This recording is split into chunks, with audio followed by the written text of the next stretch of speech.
Congresswoman Lisa McClain. She is the chair of the House Republican Conference. Madam Chair, good to see you and good morning to you. Yeah, it is a good morning and good to be with you. We appreciate that. I want to dive right into a lot of the fear mongering that we've seen about this bill. Perhaps you can clear a lot of it up. It has to do with Medicaid. The left, Democrats, the minority leader speaking now, hitting hard, saying that Republicans are going to take millions of people off of Medicaid and take them off their insurance. What is really the story behind the Medicaid issue? Well, here's the real story. Republicans actually secured Medicaid for the people who need it most. See, we want to make sure that Medicaid goes to the disabled, the elderly, the pregnant mothers. We don't really care about funding illegals on Medicaid.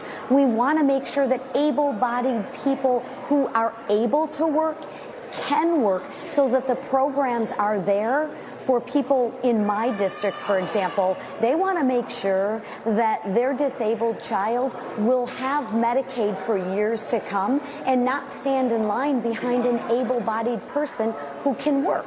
So my people in my district and the most of Americans understand that we need to secure Medicaid, and that's exactly what we're doing. And no amount of fear-mongering can dissuade the truth. Sure. Thank you for offering that perspective as well for our viewers. I wanted to ask you, though, about an estimate from the CBO about maybe how much this could cost, at least over the next deficit, adding $3.3 trillion over the next 12 years. We know Republicans tend to want to save money, right? Lower the national debt. Yeah. Do you think this bill is headed in that direction based on the CBO score? I do, and I'll tell you why. It's the bottom line that counts, provided you know how to count. So there's two pieces to the equation. One is the spending. We are saving $1.6 trillion in spending. It's not enough. We need to do more. But when is the last time ever we've saved $1.6 trillion in a in a reconciliation package? It hasn't been done. So that's piece one. Piece two is the growth, right? What is coming into our economy? Forget about the tariffs for a minute. Forget about that. Let's just take a look at the growth rate that the CBO used. It was 1.8%. Historically, the growth rate has been around 2.2, 2.3%.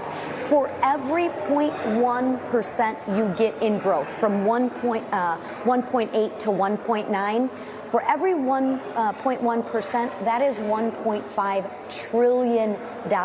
So if they just gave us the average score on the growth rates, we're where we need to be. Yeah.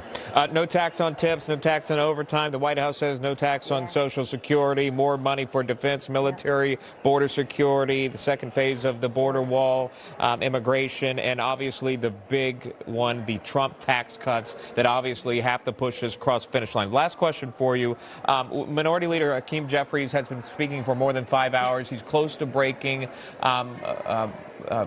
McCarthy's record, and that's what we're watching for now. But we're getting some word, Madam Chair, that perhaps Speaker Johnson could step in and actually cut this off at the 8th hour and step up and shut this whole thing down so that he can give his speech and take the vote. Is that a possibility? Can you give us any insight to this, or could this actually go on as long as he wants? Yeah, it's possible. It absolutely is possible. It's not probable, because we don't want to give the Dems, then that will be the story. Let Hakeem Jeffries go out there and gaslight the American people. Let the Democrats miss all their flights home so they can come to the big, beautiful bill signing tomorrow. We can all be together when we celebrate this big, beautiful bill signing. I don't think Speaker Johnson's going to do that. Okay. Either way, we're still several hours away from that even happening. So, I mean, we'll see what happens here. And you're right. National Report, by the way, will have coverage tomorrow morning. So if the vote happens, if Republicans have the vote, and if President Trump signs the bill into law, we will bring our viewers full coverage. Congresswoman Lisa McClain, thank you so much for joining us this morning. We do appreciate it. Thank you. Have a great day. You too. Well.